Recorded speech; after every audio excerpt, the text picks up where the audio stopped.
everyone, my name is Ritik Kasangotu, your today's host. Hope you all are doing well in your life and staying safe in this pandemic situation. As we all are doing engineering graduation from several different colleges all across the India. From several success stories of IIT, we often know that after their IIT graduation, they enter into a management field with their amazing plus solid technological background. The combination of a MBA plus BTech programs works like a magic for an engineering graduate in a corporate world.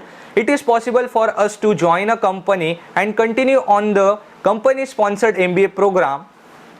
Considering this important career trend, VIIT Alumni Association has invited Miss Nisha Advani for enlightening us on a topic called Higher Education in the US, Career Blending Engineering Background with Management. We are glad to tell that she is a VIIT alumni and currently working in the admission committee at Kili School of Business, Indiana University. Without taking too much time, I hand over this session to Miss Nisha Advani and request her to enlighten us with her experience in this field. Good morning or good evening, depending on which part of the world you're joining in today. Thank you to VIIT Alumni Association for giving me this opportunity to speak to you today. And thank you all for joining today. It's my absolute pleasure to be here and to help address some of your questions on pursuing higher education in the US, particularly related to my background, which is engineering and management. So I'm going to quickly begin with the presentation. If you could present. Perfect.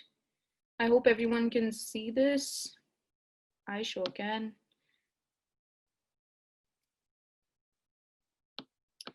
All right. So here's how it goes. So the next slide is the agenda slide, and I'm just going to quickly lay the path as to how we're going to proceed with this session. Next slide, please. So I'm going to first give you a little brief, in addition to what Radhika mentioned in my introduction, a little bit about why I made the career decisions that I made and the multiple things that I've pursued in my career that has got me to this point today. I also do want to address the current scenario in the US because I've received a lot of questions on LinkedIn as to, is this a good time to come to the US? How is immigration looking?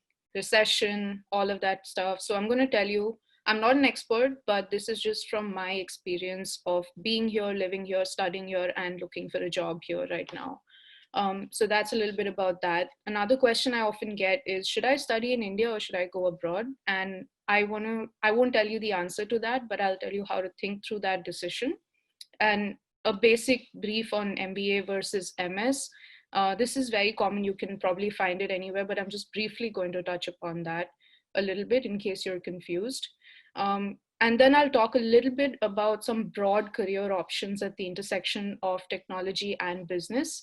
This could be for some of you as immediate as graduating after your engineering, though I seriously doubt that, but it's more forward looking, maybe 3 to 5 years down the line in your career, and how you can plan towards that.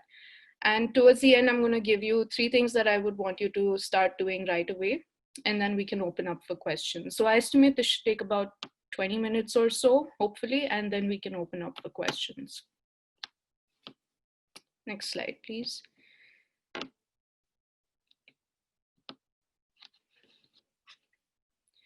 All right, so about me, as mentioned, I graduated from IT in 2014. A few things that I noticed about myself and while I was in college is I was very involved in the entrepreneurship development cell.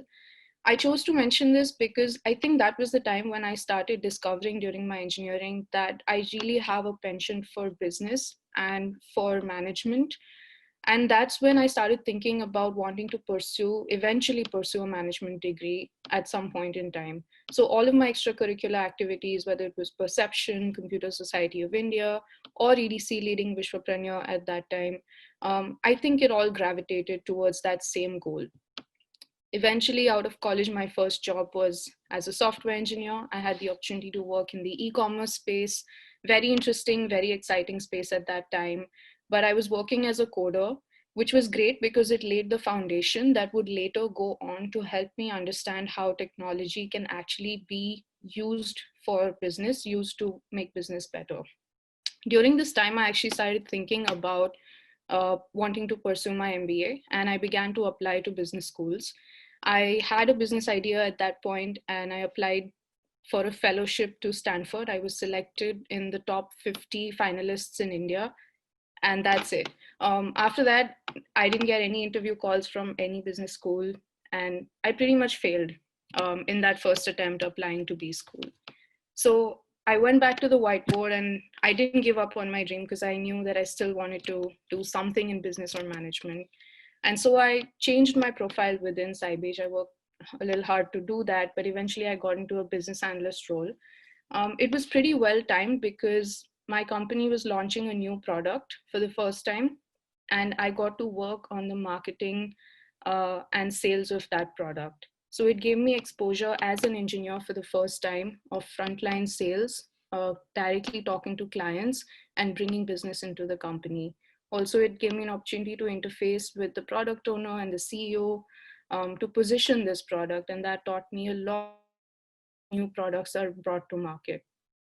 When I look back, I think it was great that I did not get into B school at that time because I would have never got those experiences otherwise. I also at this time I took on a part-time job as a verbal trainer, as mentioned, for GRE and SAT at Jamboree Education. I'm also very fond of writing, and I'm a creative person. I love telling stories, as you will see probably during my presentation. I'll tell you a lot of stories, and that pushed me to work as an MBA consultant to help candidates build stories for their applications and securing admits to top business schools in the world. And then eventually I applied again to business school, and this time I got an admit to Kelley School of Business with a full scholarship. And so I flew to the other end of the world, where I am today in the US. It's a small town called Bloomington in Indiana. It's pretty much a college town located primarily around Indiana University, and works in India around the school primarily. Here I chose to focus in marketing because I realized, well, that's what I'm good at through the work that I had done in Sybase, and product management as well. I also took my passion for admissions and helping candidates forward. This time I was able to work on the other side of the table, which is the admissions committee part of it. I worked on reviewing candidates' profiles, conducting interviews, and basically being a member of the admissions committee at Kelley. I did a whole host of other things at B School, as you would normally expect any MBA candidate to do. It's a holistic experience that you get. A few other things that I mentioned there was I did a few consulting projects, domestic in US and international, with Intel and Space Accra in Ghana. I also traveled to Ghana last year as part of an international business experience. And then I had the opportunity to do my summer internship at Google as a product operations management intern. This was an area that was really new for me at that point. I didn't know what product operations was, and I was in Google Ads.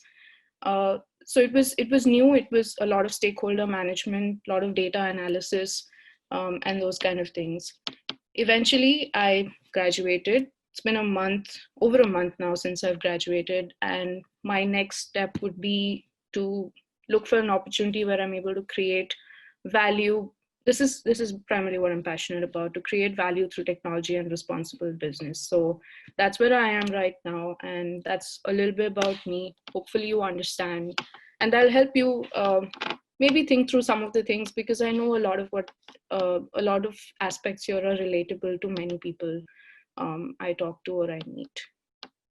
Next. All right, so the burning question, what's it like being in the US right now? It's funny, actually. It's weird, not funny as in not haha funny, but just it's a strange time, but it's also a very interesting time to be a business graduate and to be able to understand what's going on, both economically and politically. So first off, we have 2.12 million confirmed cases of coronavirus, the highest in the world by far. The unemployment rate as of last month, as of April to 2019, actually was 14.7%, which is high, a very record high. Officially, we have been in a recession since February. It's been declared. And what this is now what's happening is there's also a political angle to it, as I'm sure you must be reading a lot in the news, is immigration is going to become stricter, so to say. Only time will tell whether this is really just a political ploy or there's actually some substance to it. Historically, America has always been a country that welcomes immigrants and that works on immigrants.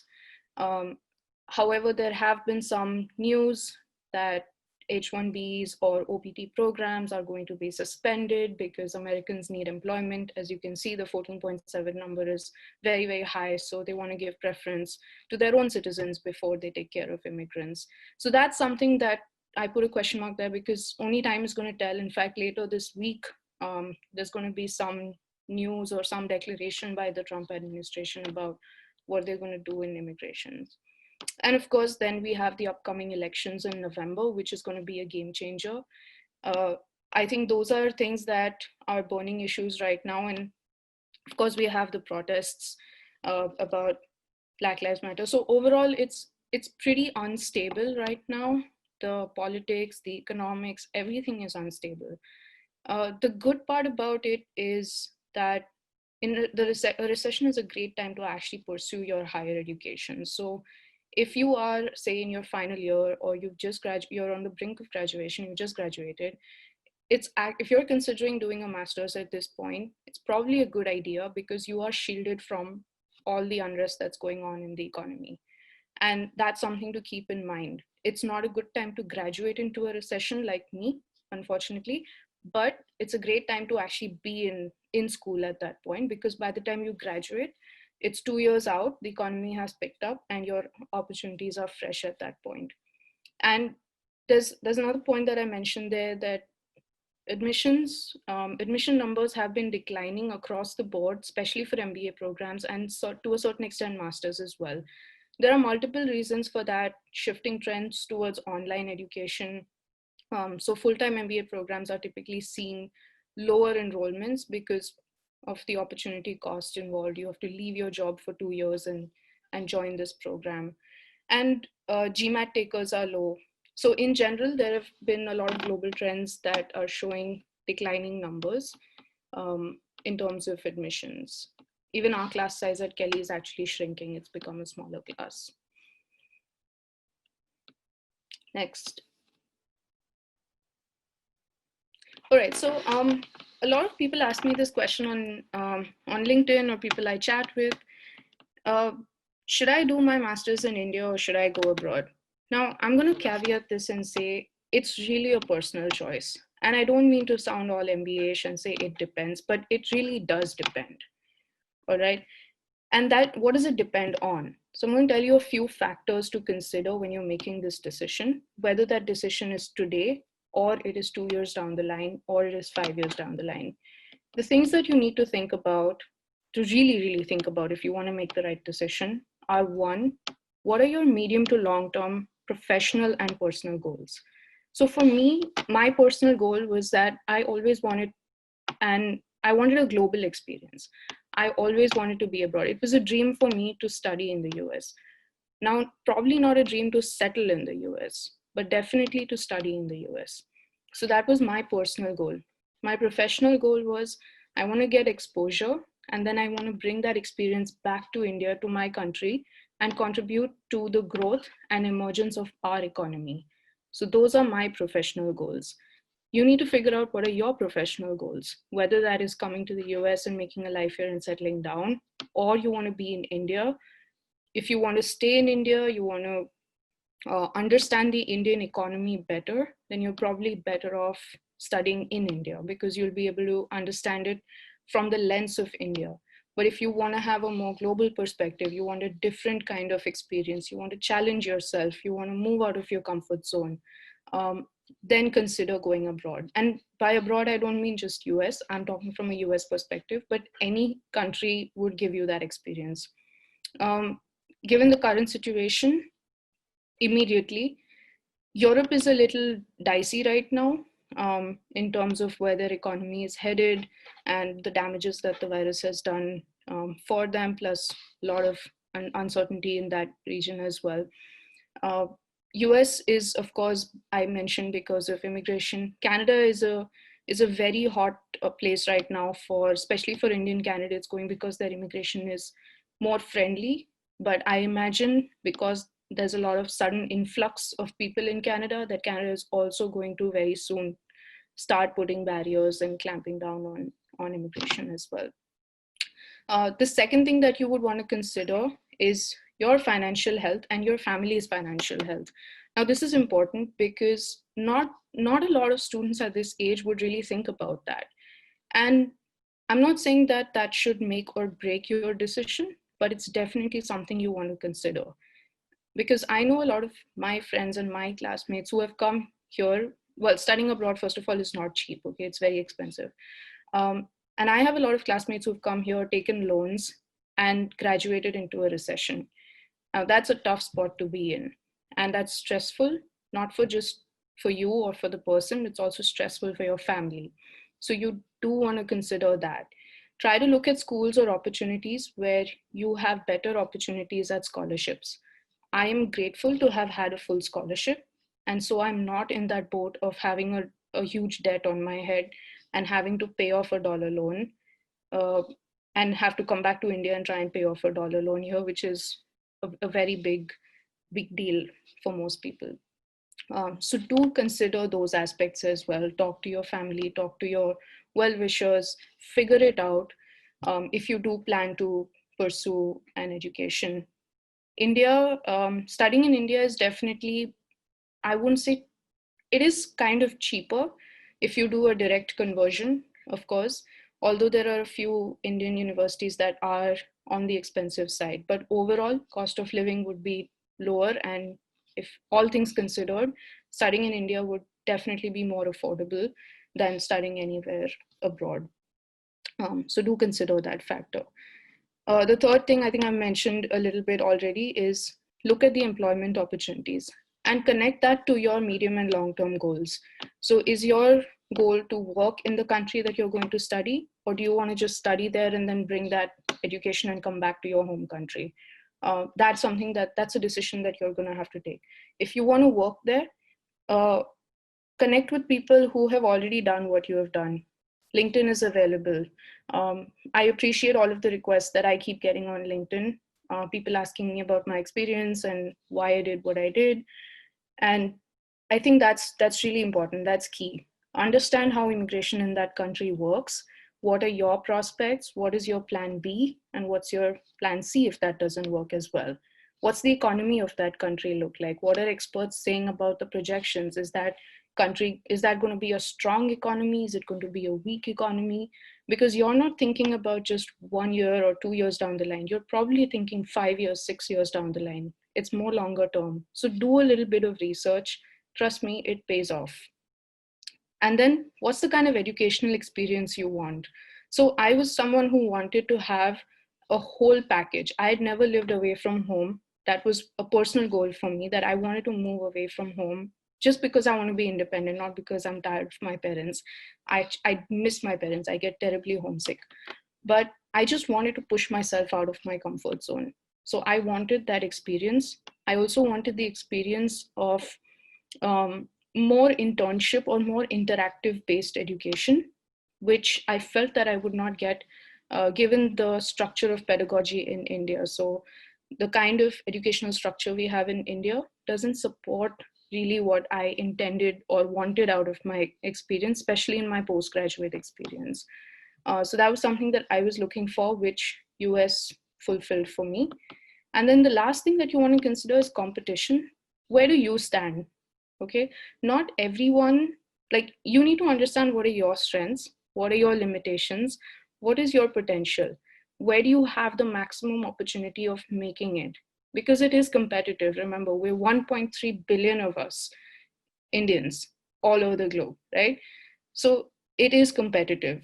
You're not fighting, and I'm telling you this because I worked in admissions, you are not competing against an American or a Chinese candidate or a German candidate to get that admission. You are competing against Indians. And actually that makes it more competitive because we're smart, we're talented, We all have great profiles. We're amazing at cracking entrance exams. So we all have high scores. So you need to understand who your competitors are, where you stand against that competition, and where you have maximum chance of getting in. So if you are the type who can score a 99th percentile and get into an IIM, go for it. I wasn't that type. I knew where my strengths are. I knew I can do better on the GMAT. And so I took the GMAT and I decided to go that route. Next. All right, so just very quickly, this is actually pretty, I think most people know this, it's common knowledge, but I'm just going to quickly give you a high level view of what's the difference between an MBA and an MS. And when you're deciding what should you choose, a lot of it rolls back to the previous decision points as well. But typically an MBA is a broader degree. It's more to give you business and management skills on top of your technical skills. So I'm talking strictly from the point of view is if you come in as an engineer and then do an MBA, that's you get a broader understanding of business, and it's a more diversified degree, so to say. MS is, think of it as drilling down vertically into something more special. So you're acquiring technical skills, you're building expertise in a chosen area of study. So you pick a field and you become an expert in that field. MBA, you're more of a generalist. And there's nothing right or wrong about this. It's the kind of person you are and what your career goals. Typically, MBA lasts for 1 or 2 years, depending on the program. Higher out in your career, if you have 10 years of experience, you can also do an executive MBA. Right now, there are a lot of online MBA options available in which you don't have to leave your job. You can do it parallelly. Part-time MBA, it's also called. The time required for an MS, usually it's a full-time 2 years program dedicated. Usually for MBA, the class is typically older. So the average age of my class is 27, 29 actually. So 29 is the average age of my class, and it actually increased with my incoming class. The incoming class was about, the average age is 29.5. So people typically come with 5 years of work experience. Anywhere between 2 to 5 is preferred. So the bottom line is for MBA, at least in the US, you need to have some amount of work experience. Now, this might be different for India because I know in India, you don't need to have work experience to join an MBA program.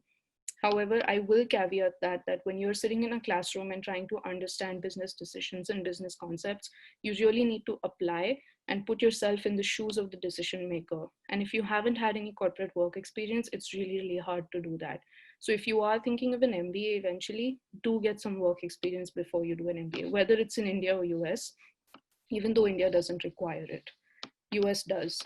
For MS, work experience is generally not required, and typically the class is much younger. Usually people come straight out of college or with 1 or 2 years of work experience under their belt. So those are basic differences. Employment opportunities, obviously, based on the nature of the degree. MBA, you get into finance, consulting, operations, banking, private equity, marketing. There's pretty much you can do anything with an MBA. I would say there are three kinds of students who come into an MBA. One are career progression. So you want to go from point A to point B up on the ladder.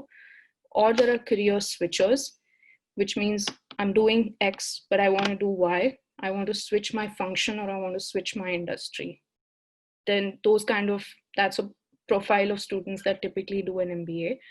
The third kind of student is those who are career explorers. So you're not really sure what you want to do with your career, or you have some idea, but you want to explore. That's another kind that chooses to pursue an MBA. MS, of course, you have the typical STEM related jobs, and you can also get into techno managerial kind of positions, which I'll talk about a little later. And salary, well, I just threw this in for fun. It doesn't matter. It actually depends on what your skills are and the amount of experience you bring to the table. Typically, MBAs on higher salary, and that's only because you already have some work experience before you come in. MS, you have lower work experience or no work experience, so your starting salary is typically a little lower. And what do you consider when you're deciding? Obviously, what are your goals? Do you want to get into something that's more like technical, but with a little bit of management flavor in it. So for example, project management, you want to do that. MS is probably a good idea. What are the admissions criteria? So GRE, GMAT, there are a couple of nuances associated with GRE and GMAT. Typically, it like very traditionally, if you want to do an MBA, you have to do GMAT. If you want to do MS, you do GRE, but that's changing. A lot of universities now are waiving off requirements for test scores because they want to attract more students. Remember those declining admission numbers? So they're doing away with requirements of GRE and GMAT. Yes, there are some universities that don't require you to do any entrance exams. And that's because they want to attract more students to come in. That said, some MBA schools also accept GRE. And I'm not sure if it works the other way around, whether GMAT is accepted by MS. I'm not too certain about that. I haven't heard too much about it, but I do know some B schools accept GRE as well. So that's also something you might want to consider. What is the admission criteria? How much work X do they require? What test scores do they need? Academics. So typically MS programs tend to be more theoretical and like traditional study oriented, whereas MBA programs tend to be a little more experiential, where you learn through doing, you intern, you do real projects, and you work with clients. So that's a little bit of difference in the two. And again, that's why you need a little bit of work experience before you do an MBA. And then finally, what's the ROI? So when you're considering, when you're looking at a school, you want to see, so both parts are going to offer you a higher salary, better career prospects, and the opportunity to move your geography if you're going abroad or if you're doing it in India. But you also need to account for the opportunity cost that you will incur for pursuing either. That is if you're doing a full-time program.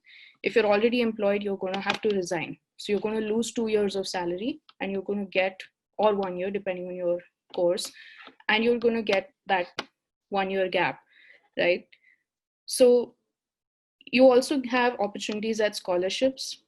So look at the employment opportunities, look at those numbers, weigh your ROI, see how much time is it going to take you to break even after you do all of that research. So these are few things that you might want to keep in mind when you're deciding, should I do an MBA or should I do an MS, right? It ultimately, bottom line is, what do you want to do in your life, right? And then come the other factors.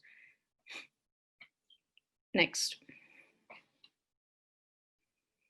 All right, so I'm just going to quickly brush through what kind of careers you can have at the intersection of tech and business.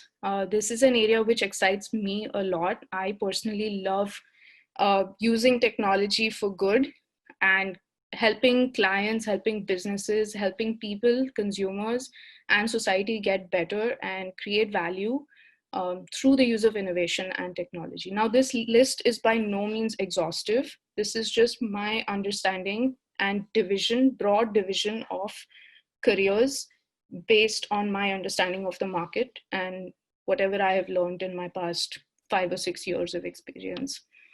So there are 5 broad areas. Now, these aren't really roles as such, except probably product management is a role per se that you can Google and find listings of it. Most of them are broad areas. And the reason I've kept it very broad is because every company has its own way of defining these roles. It could include or exclude certain things, which you would have to do more research once you decide on an area that interests you particularly. But my belief is that technology is no longer a vertical. It's more of a horizontal that cuts across every industry. Every company that is relevant today in the world is a tech company, and at its heart, at its core. So I don't mean that every company is Google or Microsoft or Facebook. That's not the only tech that's out there. So think of a logistics company. Would you call a logistics company a tech company? Probably not, right? But I believe it is, because what is their core business? Their core business is to take some stuff and ship it from point A to point B in the most efficient manner possible, right? So how do they do that? They collect massive amounts of data, both historic and real-time data. They analyze it. They run through multiple algorithms. They pick up the most efficient route, and they allow their customers to even track the package while it's on that route. How do you think all this is done? There is technology, right, behind all of this. Pick any industry, pick any company, you will realize that it is a tech company, if it is any company of value, that is. So if engineers ask how to do something, when you're in a more of a managerial kind of role, you will ask the question, why? As an engineer, you would develop technical knowledge that enables you to develop solutions to known problems. But a business degree or a management degree will complement your technical expertise with a greater breadth of commercial understanding. And this enables you to take both strategic and operational perspectives. And that is what makes you a valuable asset in the organization. So when I say intersection of tech and business, that's what I mean. You understand technology to a level that is good enough for you to understand whether this solution will fit this business problem. And you also have a commercial understanding of what that problem is and whether this technology can solve that problem or not. So that's where your engineering and business understanding come in and merge together. So there are a few roles that I've listed out, or few functional areas that I've tried to flesh out for you, which can probably just, maybe today the idea is to just get your awareness level up and to get you thinking about what options you can consider going forward. Next slide. So the first area is product management. Now, what is product management? Product management is basically you understand the customer, you articulate the current and potential customer needs. You also have to have an understanding of the market potential. You size the opportunity, you determine the scale of the opportunity, and then you provide a vision and precise direction for product design and development. Typically, product management, in my just view, on my opinion, you don't quote me on this, but I've seen most MBAs with a technical background in computer science or software engineering go into product management kind of roles after pursuing an MBA. It's one of the most common career paths that I've seen. The skills that you need are communication, organization, ability to think strategically, analyze things, make a product roadmap, prioritize which features would go in what, understand the product and understand its users.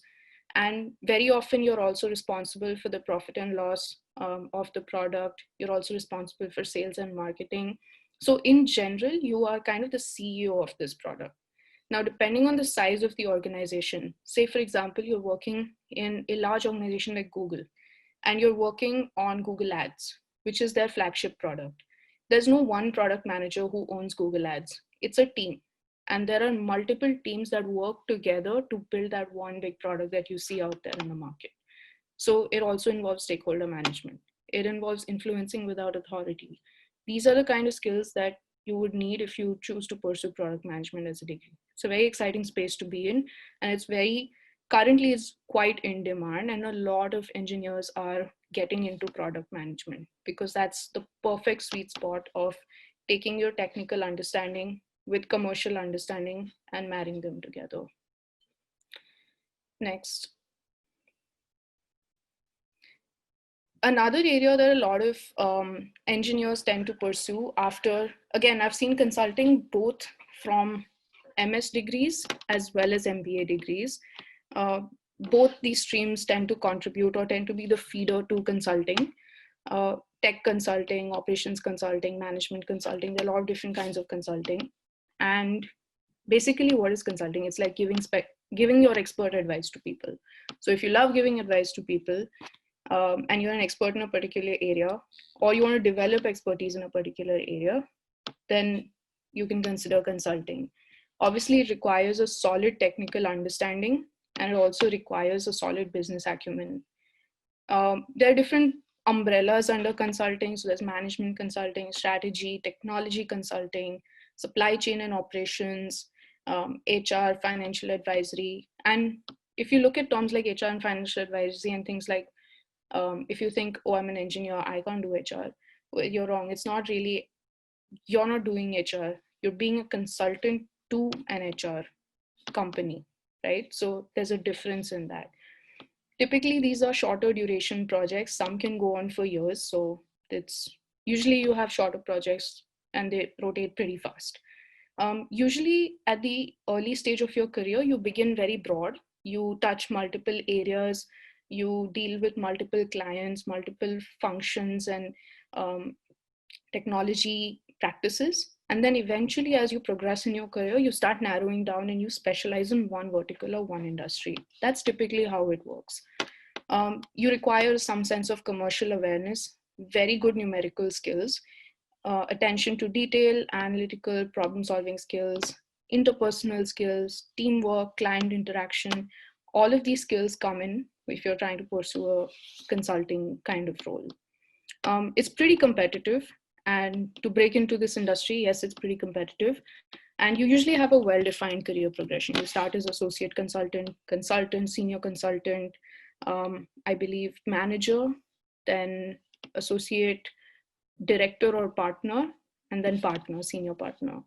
That's how you go. And so that's typical career progression. Next.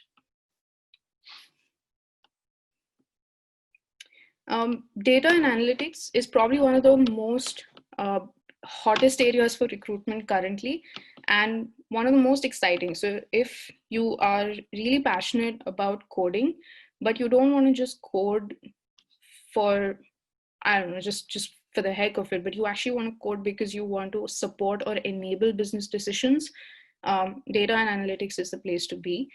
There are a huge number of roles right now available, like data scientist, data analyst, systems analyst, data engineer, analytics consultant, solutions consultant, and the list just goes on and on and on. What you need for this is like a real passion for numbers, passion for data, and also a little bit of passion for storytelling.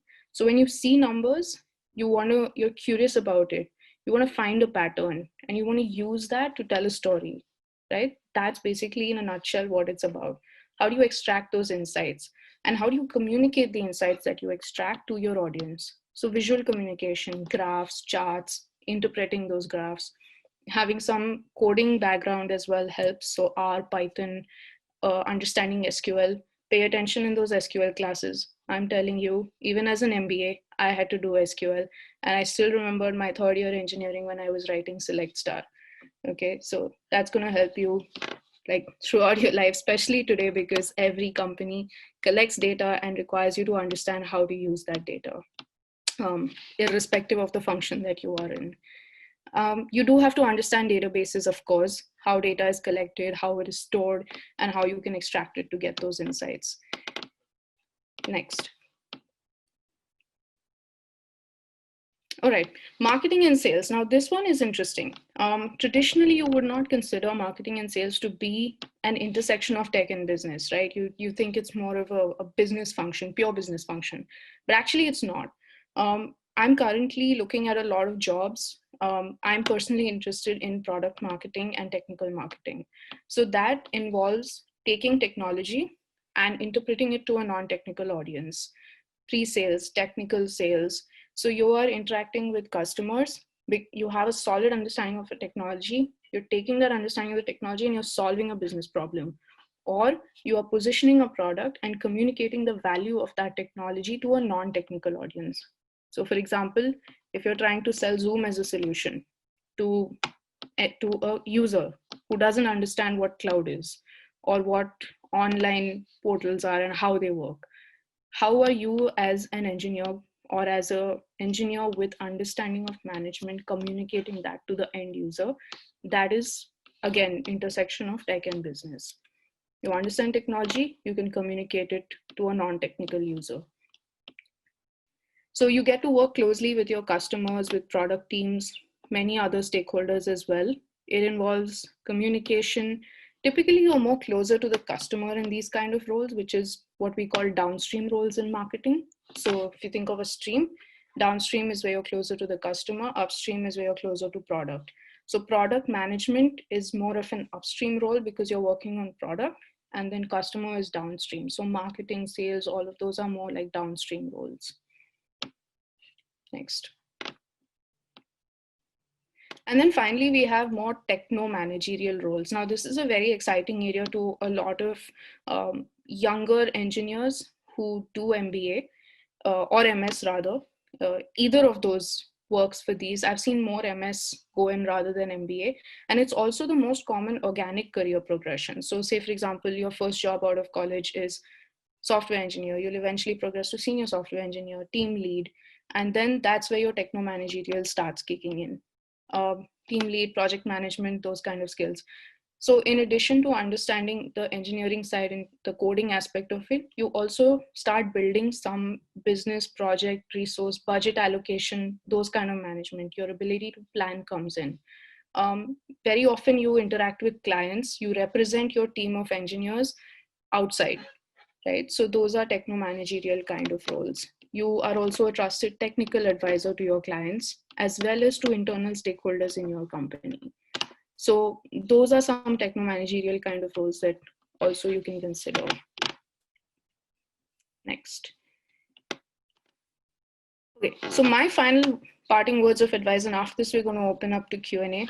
I do want to be aware of time. I don't want to keep you guys too late. The three things that I think you should start doing, and anyone who is who's really serious about doing something that's going to make them happy in their career, because these have helped me, and I sometimes wish I'd started doing them earlier in my life. Start paying attention to what really gets you excited. So as an example, I noticed that when I was in engineering, I was really, really excited when I was working in EDC. And that was because I think I had a natural inclination towards those kind of things. And that wasn't to say that I didn't enjoy my classroom learning. I enjoyed it. Awesome. It was amazing. I really enjoyed it. But I felt that inner excitement, that inner energy come in when I was doing my extracurricular activities. And when I asked myself, what about that excites me? I got some answers that directed me towards picking an MBA.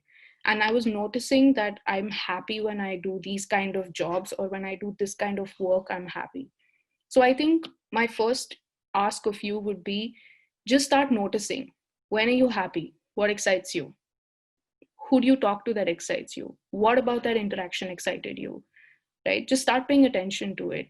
Notice how you react, because the chemicals in your brain are going to start kicking in when you are happy. And if you are able to catch that, you are able to see what your natural inclination is, what you really want to do with your life. The second thing is set goals. And I say this because a lot of people ask me, should I do this or should I do that? Should I do MBA or should I do MS? I'm like, well, what do you want to do with your career? Well, I want to get a master's. I'm like, for what? Like, what do you want to do a master's for? Right? And that's when I say that a degree is a means, not the end. Don't keep your degree as your goal. That's not a goal. A goal is something where you see yourself 5 years down the line, 10 years down the line, medium term to long term. And it doesn't have to be something very fancy. It could be as articulate. I mean, I've seen people say, I want to be the CEO of X company at some point in my life. Or some people just say, I want to be in a position where I'm doing X, Y, and Z, right? Even if you have a broad description, it's fine. It's a start. Do that. It'll really help you, and it'll help you see and plan your life.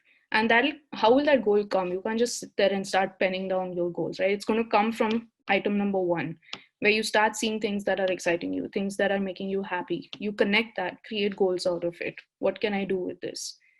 And the third thing, perhaps one of the most important things that I've learned, is build your personal board of advisors, and start this while you are in college. You have access to a brilliant network of professors.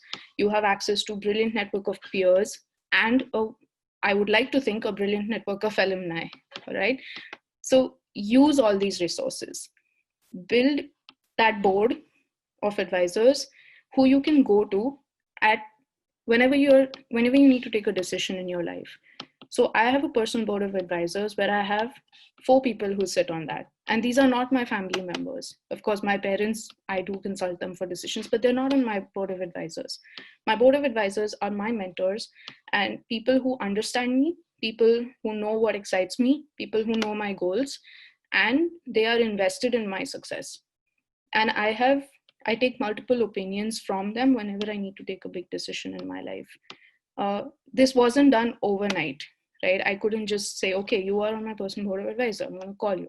It was a relationship that was cultivated and built over a period of time. And they got to know me. And that's why today I'm able to call on them at any point in time. Usually, these are people who are a little bit more senior, more advanced in their careers, or they could be people who are in positions which are an aspiration for you, right? So start doing that, start building your network, have this personal board of advisors. If you do that today, it's more of an investment for your future. So those are the three things that I would encourage you to start doing as you plan whether or not you want to do a master's at any point, or just for your life in general. So I hope that was helpful, and I'm happy to take questions right now if there are any.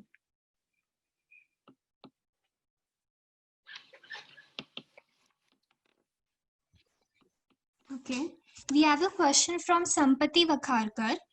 Ma'am, do you think MIM immediately after I graduate, that is 2022, would be beneficial for me, knowing that recession will exist to hit when I would be graduated? In short, is taking MIM a good option? So I have a question. That are you considering doing it from India or some other country? I think it would be from USA only. She hasn't mentioned anything as such. Okay, so if you are graduating in 2022 from VIIT, right? Or Yes. from engineering? Okay, so I foresee that by then the economy is going to pick up, because usually the economic cycles don't last that long. Especially the downturn cycles don't last that long. So you should be in a position where the economy is pretty good. My understanding of MIM, and again, this depends on the specific program that you are applying to. Do take a look at the number of work experience required. My personal opinion is try to get at least 1 or 2 years of work experience under your belt before you pursue any kind of master's degree, even if it's an MS. That's my personal opinion. Because the learning that you get from working in corporate, the understanding that you get about your own goals and what makes you happy in life, and what you want your next career step to be, usually comes when you are in that period in your first job out of college. So I would say, I mean, if you think that you don't want to work after school, that's totally your choice. You can choose to pursue the degree if the college allows you to come in without any work experience. Go ahead and do that. But my personal opinion would be try to get at least a few years of work experience, minimum two. Um, One is a little low still, but try to get 2 years of work experience if possible before you do any kind of master's degree. It just teaches you a lot about yourself, professionally and personally. Okay. The next question is by Yash Mohite. How do we build our profile to get admitted into top B schools? How do we understand the needs of different colleges? That's a great question, Yash. I'm glad you asked about profile building, and I'm happy that you're already thinking about it. So, congratulations. The first step is acknowledging it and thinking about it, that you want to build your profile. I want to take one step back. Now, this question that Yash has asked is relevant and important for everyone because, as I mentioned, right, 1.3 billion of us in the world, and applying in a competitive pool. So why do you need to build a profile in the first place? Because everyone is just like you, all right? Trust me, all Indians who come to do MBA are engineers, most of them. If you are not, you are an exception, and that's great. But if you are an engineer, you're just like everyone else. So you need to build your profile because you want to stand out. You want to somehow be different from the rest of everybody else who's applying for that same coveted position. And now the question comes, how? So goes back to point number one of the to-do list. What are the things that excite you, right? How did I build my profile?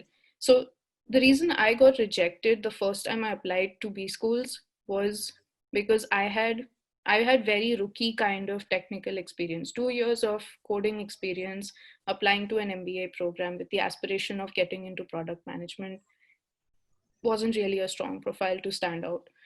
So the second phase of my career that I talked about was switching my role, trying to already set foot into the kind of profile I wanted to be post MBA, and then branching out into something that I was also passionate about. Why? Because I know uh, mentoring people, helping people achieve their dreams, helping people succeed makes me happy. It's a huge personal satisfaction for me, right? So that's why the parallel switch into education happened as well during that time, because I know what makes me happy. That also helped build my profile. I didn't completely think of it as, oh, I'm doing this to build my profile. I'm being a verbal trainer or a consultant to build profile. I thought of it as, okay, it's going to build my profile, fine. But is it something I enjoy doing? Remember, you're investing your weekends, you're investing your time off. If you're not doing something you're enjoying, you'll lose momentum. It's not sustainable. The reason I could work 7 days a week, 24/7 for 1.5 years of my life, working 3 jobs, is because I was doing stuff that I really cared about, stuff that I was passionate about, right? So it's important to find what you like doing and then try to find opportunities in that area. And that's why network building is important. The third point I spoke about, the personal board of advisors. Network with people, talk to people, reach out to people on LinkedIn, connect with alumni. You will find someone who is going to give you that opportunity. I got the opportunity to join Jamboree and be a consultant because of network, because I knew someone. I didn't go and just apply for a job there. I talked with someone and that person said, hey, why don't you come on board? It was pure networking. And that relationship was not built overnight. That relationship was something that I had cultivated over a period of time. And then eventually, at some point in time in my life, it came into use. So that's how I built my profile. So, how do you build your profile in a nutshell? Find things you enjoy doing, try to match that to an opportunity that you can do on the side along with your full-time job. Even if it's a coding job, it's or any kind of job that you're doing, it's fine. Do that and then pursue these kind of things on the side. That's not the only way to do it, but that's traditionally how most people tend to approach profile building as well, taking on these additional roles and opportunities. And yes, if you have career progression, that helps as well. So if you've got a promotion, it'll show on your resume naturally. So do well in your job and then do something that you care about, a cause that you care about on the side. Okay. Our next question is by Akansha Tashilkar. What do you think about MS in MIS, that is Management in Information System? Is it a good blend of technology and business management, and is it worth it? Absolutely. I can speak to this because Kelly has a very highly ranked MSIS program that you're talking about. Uh, it's great because it requires fewer years of work experience in order to get admitted, and the kind of roles that you get more more business oriented. So you can get consulting kind of roles, you can get more you can also get data and analysis, the category that I spoke about, data analysis kind of roles, consulting roles, out straight out of college. I know the class over there is typically a little younger. um, I think the maximum work experience is about 2 to 3 years, not more than that. So I think, yes, MIS is a great option. It's definitely right at the center point of tech and business because um, based on my understanding, about 60 to 70%, and if you're doing it from the US, by the way, the courses here are really flexible. You get to pick and choose what you want. So if you want to do more management oriented courses, you can elect to take in more management oriented courses in your curriculum. Or if you want to take more tech oriented courses, or if within tech you want to specialize in something, for example, AI or ML, you can go and specialize in those kind of things and also learn management aspects on top of that. And then that gives you a headway into getting into a specialized consulting kind of role. Or if you're doing something that's more data oriented, you can go the route of data analyst, data scientist, where, by the way, there's a lot of money involved in those roles as well. So both these roles are really highly paid roles and definitely at the sweet spot of tech and business. So great option if you don't want to wait for 5 years or 3 years or 4 years before getting a master's degree, and you know that you want to be in like something to do in technology. with some kind of management understanding or business understanding, definitely MIS is a great option. Okay. Our next question is by Shama Mane. Hello, can you please tell me your opinion about pursuing Masters in Engineering Management in USA for fall 2020? Will it help me enhance my profile into domain which we discussed today with work experience of 1 year? Sure.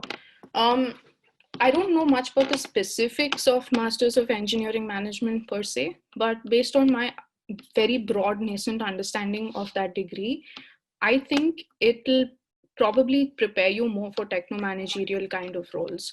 And I would encourage you to connect with people in schools where you are planning to apply and track their career progression on LinkedIn, see what was the first job out straight after their degree, and then how they progressed in their career, and see if any of that matches with your aspirations. If you think that is something that works for you, try and connect with that person, whoever you find, whether they're from that school or they're from a different school that you're planning to apply to. Now, as far as the second part of the question was, should I come in fall 2020? Well, if it's intake of fall 2020, I'm assuming you probably already have an admit, because at this point, most applications are done. And especially for international students, you should probably be figuring out how to get here. Now, because 2020 is an exceptional year, it's always going to have a star mark on it. A lot of international students, their visas are not getting processed at this point because US embassies are shut all over the world. So you might have to delay your entry into the US, in which case you would have to work with your school to figure out how you can attend online classes until your visa goes through. Now, if it's a 1-year program, then you're at a disadvantage because you're losing out on precious time, in which case your best option is probably to defer the admission. Most schools are offering the option to defer because these are exceptional circumstances. So you can choose to defer the admission. If it's a 2-year program, it's your call. If you're okay doing maybe a few months online till you can actually come here, go ahead and do it. I think the election is also, my personal take on this is, I don't have any political associations, but my personal take is if the elections lead to a re-election of the individual who is currently in power, I do think that things are going to be harder for immigration. Just based on what I understand and what's in the news, it's not a fact. It's my opinion. So, I mean, that's only time will tell, right? So if come November and when we get the results of the election, if we have a switch in leadership, things might be different. If this person gets re-elected, things will definitely be different. And especially for immigration and international students, as far as considered. But if you're in school during a recession, that's actually a good thing because you are shielded from the economy, right? You're not struggling to find a job, or you're not struggling to keep your job. You're not getting scared of getting laid off at that point because you're in school, you're studying. So it's actually a safe place to be during a recession. It's good if you're in school. If you're in the job market, it's a tough place to be. Our next question is by Diksha Katake. What strategy to use for building network on LinkedIn? Because sometimes when approached, people tend not to respond. I'm glad you asked this question, Diksha.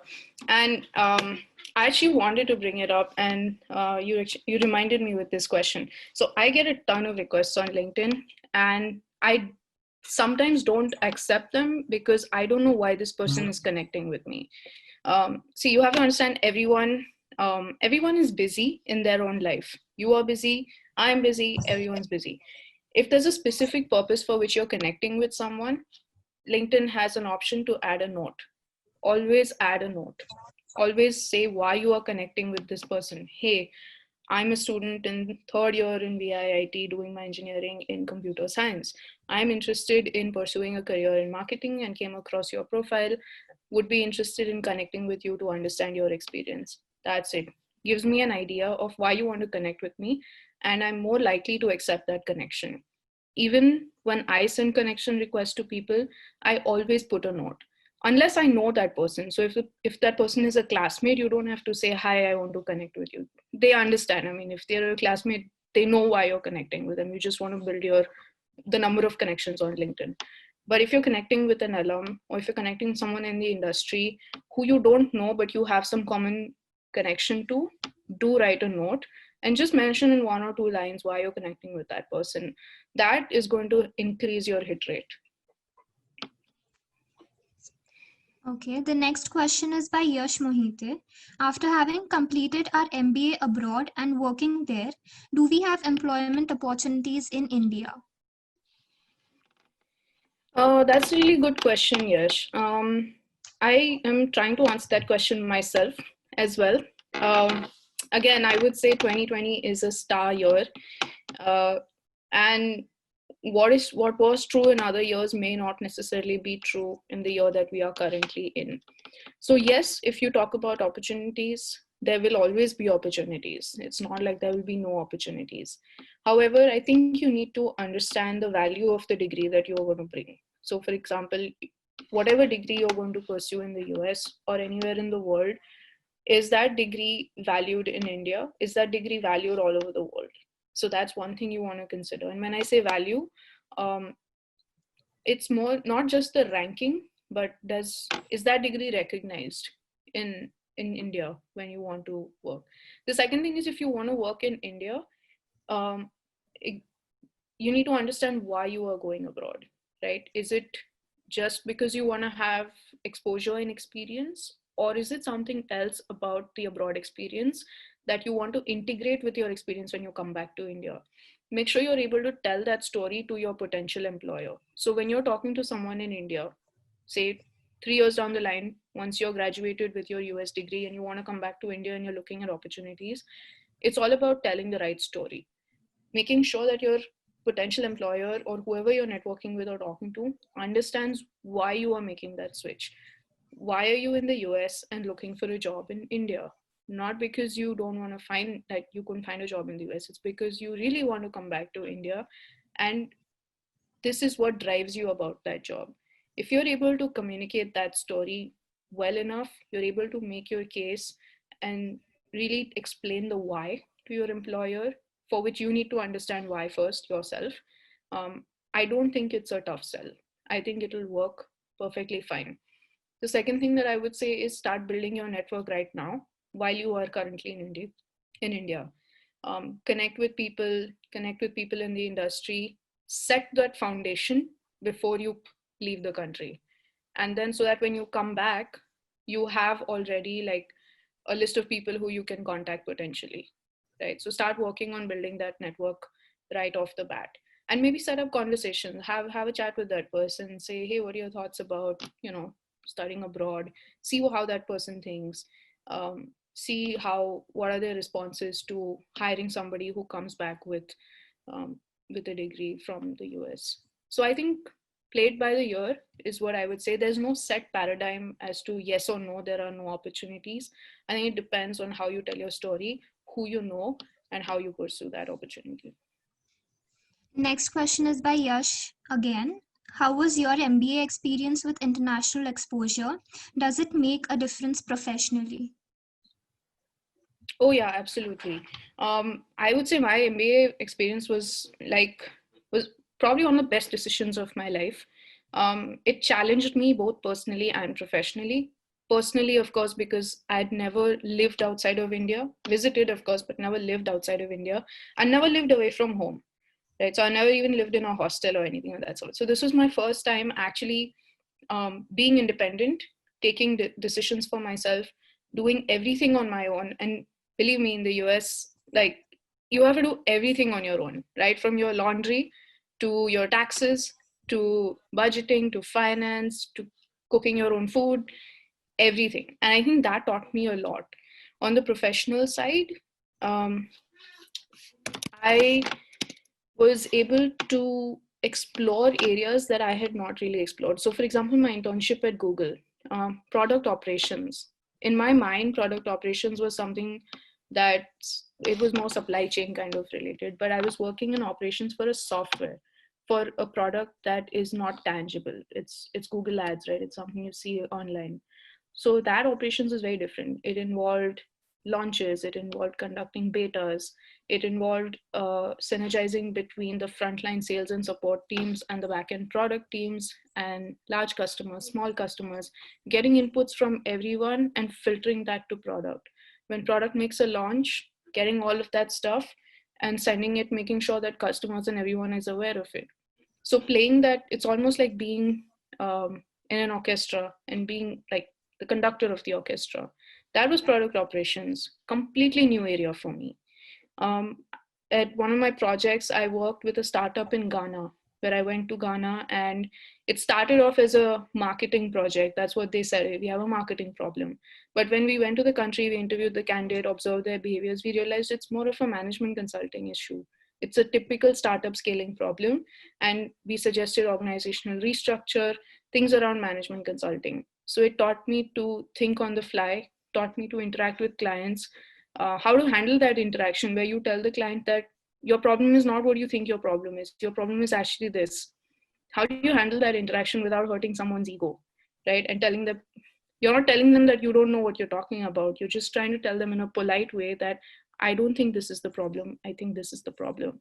So very small, simple things like this to larger impacting things. Earlier this year, I went to Washington, D.C.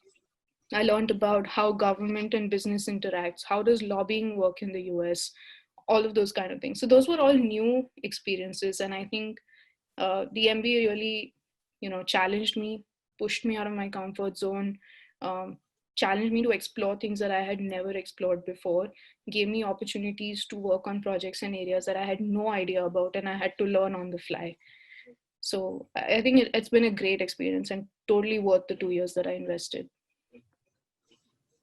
We have one last question. The username is Lenovo. Will not having any work experience hamper your chances of getting into top universities? Um, so, well, that's a tough question to answer without really having any knowledge of what your background is or what kind of program you're applying to. But as I mentioned, it's always good to have some work experience before you apply for any kind of master's role.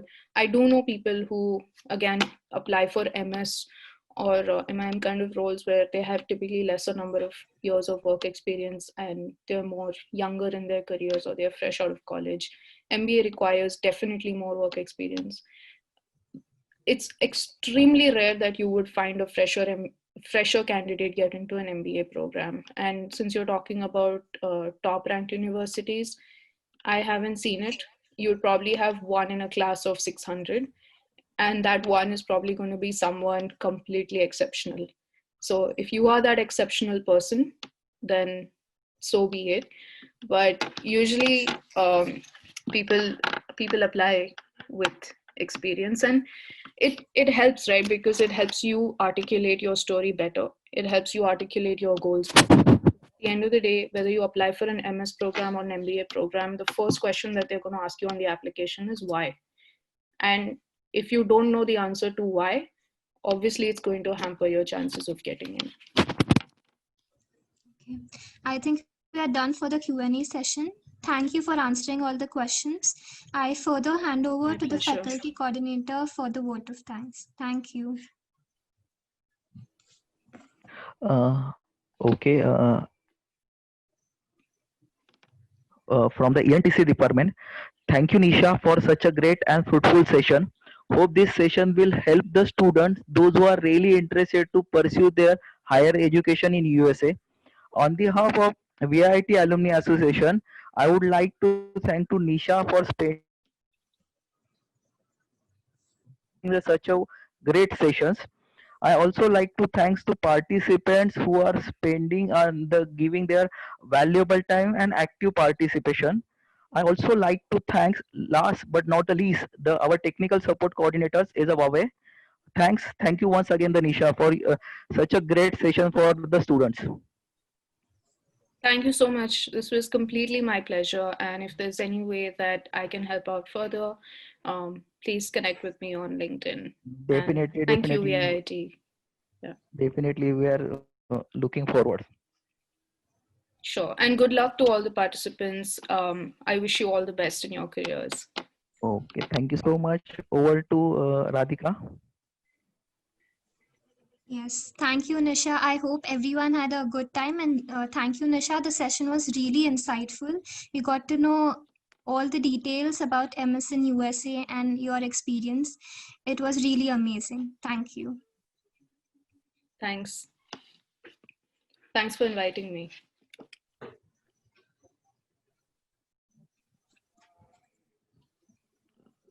So we will conclude the session is over.